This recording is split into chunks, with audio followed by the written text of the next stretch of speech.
Greetings! This is my how I built that thing video for this rusty hunk of junk here. It's the Artillery Sandcrawler, and I guess it's half Jawa Sandcrawler and half Martian Heat Ray. It's a bit of a beast. It's alright. It's got plenty of room in the front compartment there. As you can see, you can stash a mining ship, you can stash a combat ship, and a few other goodies. It's roughly proportioned like a Jawa Sandcrawler. The key difference being that it's got this savage, unearthly heat ray mounted on the top. You can bake and cook things from a cheaty, unfair distance they can't retaliate from. So it's a bit of a rolling thunder of a thing. Mostly it's intended to be a mobile base. It's got a basic refinery and all the goodies you need to live a life on Mars, but this is counting down to being an Orc server, and they're going to be coming at us with energy weapons like these, so we need some heavily armed equipment to deal with them, some heavily shielded equipment. It's pretty well our one edge in this game is having some energy shields. So the Sandcrawler's got energy shields mod and the defense shields mod, which is the one that gives you the bubble. My usual combined defense combination. And I even gave it a little bit of an interior this time. I'm not usually much of an interior decorator, but this time I bothered to match the curtains with the kitchen surfaces on a bit of a whim. Gave them some couches there. We've got the medical set up there, but these are sort of storage. But then there's just a big old couch and kitchen and table, and you have some couch in front of your flux coils there, as you often do. Just a few of the decorative blocks to make a Sandcrawler a bit of a home. So the grand stairway going down. Since this is based on Star Wars technology, there is no handrail. Never a handrail in Star Wars. So, how's it built? Ladder chassis made out of batteries. Batteries are nice and heavy. Keep the weight center of gravity nice and low. So, ladder chassis, big batteries with some wheels squeezed in the middle there. Now those wheels won't spin, they're just like a bumper running down the center of the chassis rather than hitting a rock on the part of the chassis where the suspension attaches, or the chassis in general. Any sort of rocks and collisions will just hit the bumper of tyres down the middle. They do soak up a bit of my ground clearance, but on flat old Mars that's not too much of an issue. I'm building this because I'm on flat old Mars. It's the only place you can get away with something as top heavy and impractical as a Sandcrawler type design, really. Try driving around the Earth with one of those and you're going to have a bad time. You're going to end up over on your side getting shot in the belly by your enemies. So this has, yes, a long rubber bumper along the middle. The wheels don't roll, but they absorb shocks, and the energy shield mod is of course very helpful when it comes to physical collisions like that too. So between the two of them, that's pretty well the front bumper wheel in the middle there. It's the first thing that's going to hit anything low down that comes along. So the next layer above the chassis consists of all this plumbing, so that there's plenty of shared plumbing front to back type options, and then buried in there is all sorts of goodies. There's an oxygen tank, there's some O2 generators there, there is 4 hydrogen engines to generate some extra power,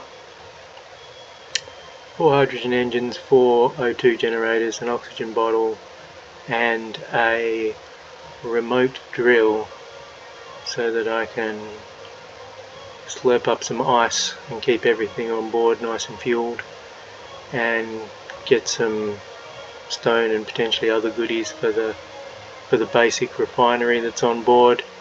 Can keep everyone in the basic parts to repair their ships that they need, basic goodies you need to repair your Sandcrawler. So that's the second layer of the sandwich. So that takes the height of the deck up level with those tyres, those 3 tyres in the middle. So that is the actual floor of the interior of the crawler. There's a bunch of catwalk plates that go down over the top of those tyres and over the tops of various other things there. There's some exposed grills over the tops of those engines because the hydrogen engines look a bit cooler. But overall, that is the interior floor. Jacking pistons going in on the sides there. Inevitably you're going to load up your server and your wheels are going to be buried in the dirt and not wanting to move, and you're going to be glad that you've got jacking pistons next to all your wheels, because no amount of suspension wriggling can get you out of all of them. So that's pretty essential gear. You can attach your suspension directly to the pistons or have them a bit further away for safety. There's a bit of a ramp built into this side of the underside there. That's actually going to be flipped end from end and put the other way around. Completely scrapped and redone that little ramp. Starting to flare out the sides over the sort of wheel guard area. Fatten the beast out a bit. Take advantage of that relatively wide wheelbase I've got.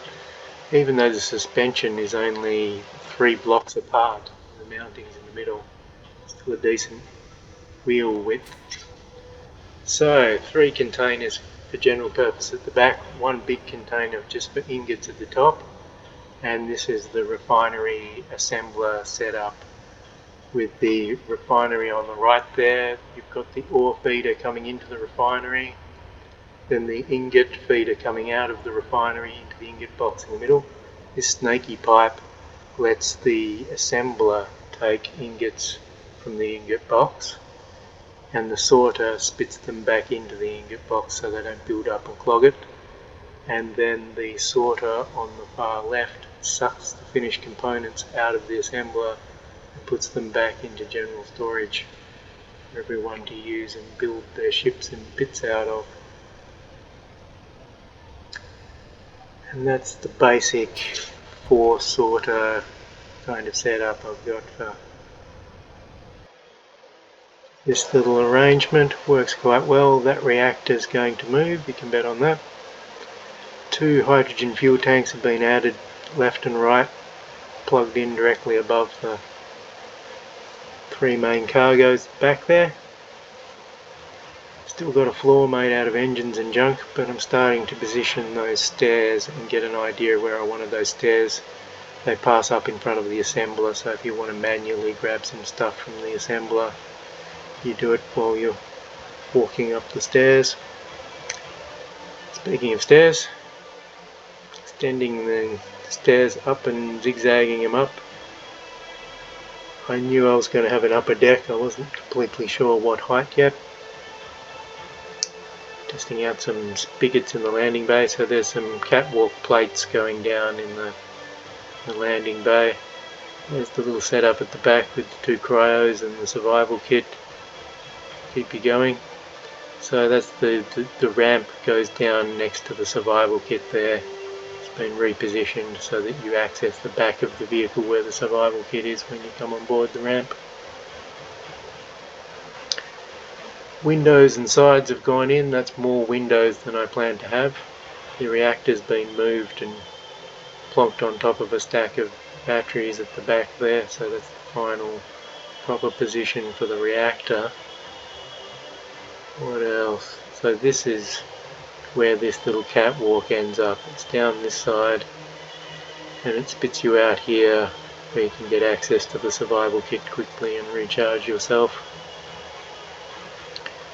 you don't have any hydrogen, you can get on board or off board that way.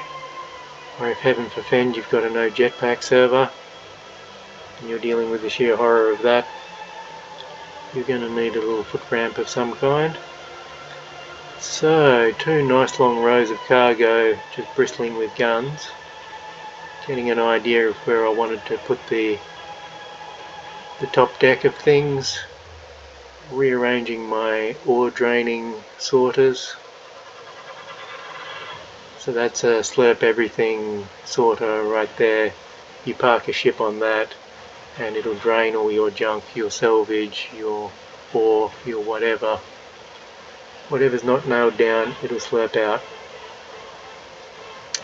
Whereas the other one is just a conventional connector. You can take from it, you can deposit through it, but you have to do it all manually, there's no sorter on it. So that's the purpose of those two smokestack type connectors there. So the upper deck first going in. So the upper deck is just catwalk plates to save space.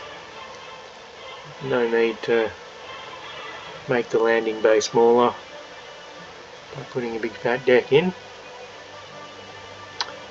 It's a time and a place for a big fat deck. Half the blast door entry ramp built.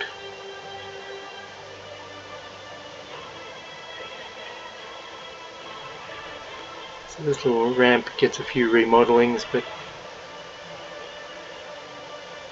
it's relatively spacious. Got room for a few extra connectors to be put in and multiple small grid ships to be stashed. Yes, the big heat ray on top. So that was a key feature. I wanted the forward sloping Sandcrawler front that overhangs whatever it parks in front of. And then I thought I'd put one of these big battleship guns on the top. So that's an MWI Weapons Pack 2, the Energy Weapons Pack, that lets us have sci-fi ray beams. So I've added it to this server, and the bad guys on this server are going to be a bunch of orcs when they arrive, and they steal all your turret designs and use them themselves. So they're going to be shooting back at us with those, so it's important to make a few ships with them on so that we can equal their firepower. So that's starting to be a bit more like the final layout, sticking some connectors in the bay there so there's lots of landing options. Got the two cockpits at the front behind the main window there on the little habitation deck. Popping some rocket thrusters on, so that's two reversing emergency holy crap we're about to hit it thrusters. Got two downforce, we're climbing a hill but we're not a spaceship so we don't need to leave the ground type thrusters, and a couple of boosting thrusters, and I eventually get around to putting some boosting jets on it because going up hills is an issue. These tyres, having this big weight on these tyres wasn't a problem, but it doesn't move fast on tyres alone. So those are pulse battery cannons, the smaller guns, medium I guess they are. Large one at the front is the beam battery, the heavy beam battery, and then there's two medium pulse batteries down the back of the roof with a bit of a landing area in between them. Someone to pop down on a connector and be nice and central weight distribution wise on there. Starting to look like its final self. Starting to rebuild the back so that obviously I wanted the overhang at the front and the similar angle at the back. Jacking pistons down because we loaded the server and the wheels were buried. So out came the pistons and ripped the tyres out of the ground. We're up and going again. So some headlights, I've got some upper headlights, some lower headlights, and I've got the Dalek eye stalk single headlight angled downwards to throw a light on where I'm going.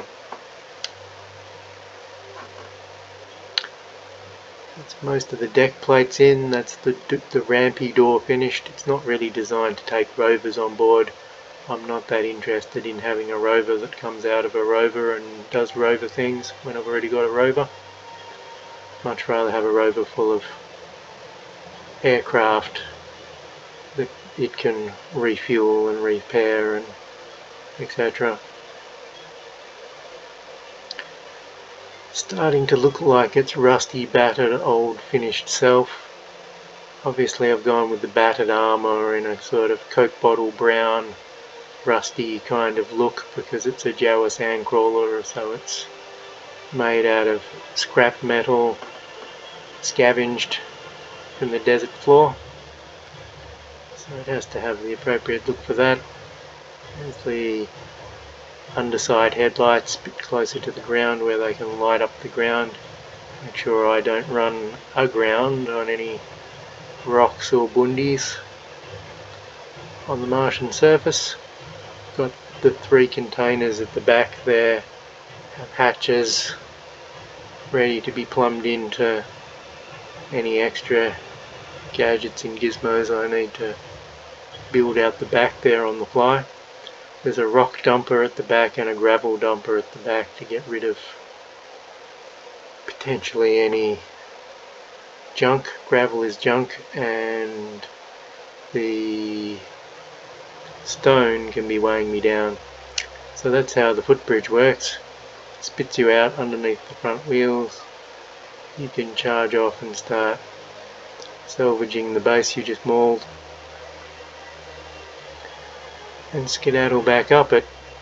It's pretty skinny and compact. It takes advantage of its length to move a very, very short distance to give you access to the ground, which means it's on a nice little angle, and the hinge, there isn't too much fiddly to do with the hinge at the top of the hinge. It's a fairly easy ramp to walk up and down. You don't get stuck part way up. So she's a big top heavy old brute, but she's 4-wheel drive, slightly more power at the back wheels than the front wheels. Steering is only on the front wheels. I've got my drawbridge, which can also act as a jack. Woohoo! Up with the drawbridge. Handbrake is only on the back wheels, so it drags me to a halt. Maximum ground clearance. I'm not sure if I played with the friction settings or many of the other things. For something this size, I was originally contemplating putting 8 wheels or something, and then I was just wondering, are there any weight issues? Do you need a ton of wheels for a big thing, or is it just 4 big wheels is fine? And as far as I can tell, 4 big wheels is fine. Seems to trundle along happily. Speed wise, if you had a ton more wheels, maybe you'd have more acceleration on a big beefy thing just with your wheels, but if you've got some jets and some thrusters, if you really want to get up and boogie, you can just hit those. So that wasn't a big issue.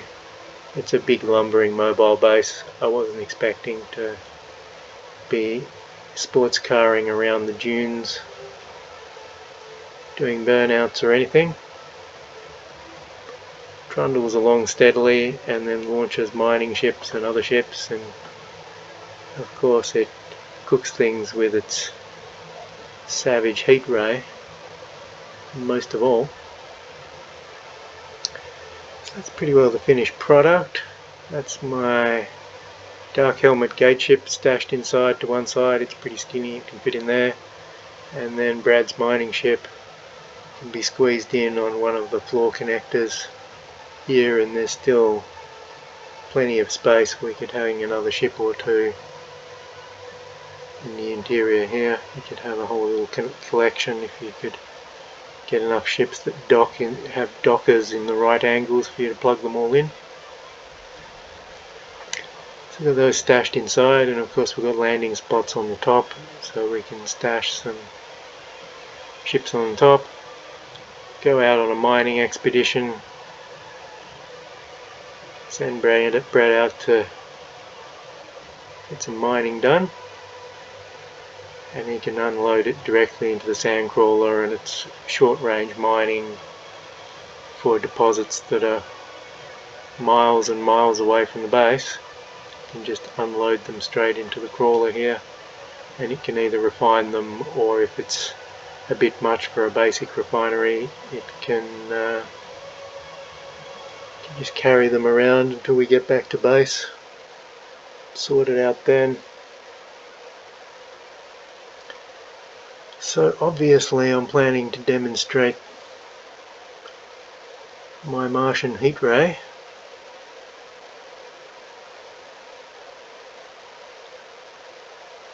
Under computer control. It doesn't do a heck of a lot because the computer doesn't understand to walk the fire across the target. It just aims for one thing, drills a giant hole in it, and then keeps drilling that same hole. But it's devastatingly effective, so it doesn't matter too much. But under manual control you can of course just rake the fire all over the place and be utterly devastating with it. Got Screaming Firehawk riding on the back at this point, so I'd have a full belly of ships, one big rover, 2 ships inside, 1 ship outside, so I can carry a fair bit around. I mean, this would be a reasonably well armed base, but with these kinds of ridiculous weapons I've got the option of just hanging back and cooking it from afar. So how about some battle sounds instead of me waffling?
Ah, the glorious sounds of battle and destruction.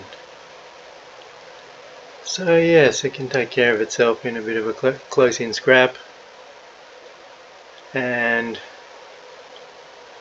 the interior is made out of rusty metal. What more could you ask for? What safer place could you ask for to raise a family than your rusty metal box on wheels? A few flux coils, extra oxygen tank up there.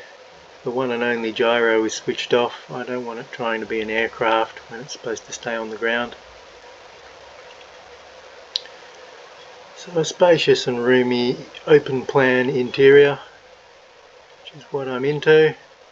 Some devastating firepowers and the ability to mine on the fly. What more could you ask for? There it is, the artillery sandcrawler in all its glory. Don't mind it. It's got all the mod cons, does its intended job. Be farting around Mars with it for some time to come, and hopefully it'll be enough to protect me from some evil orcs. Well, thanks for watching, and catch you in the next video.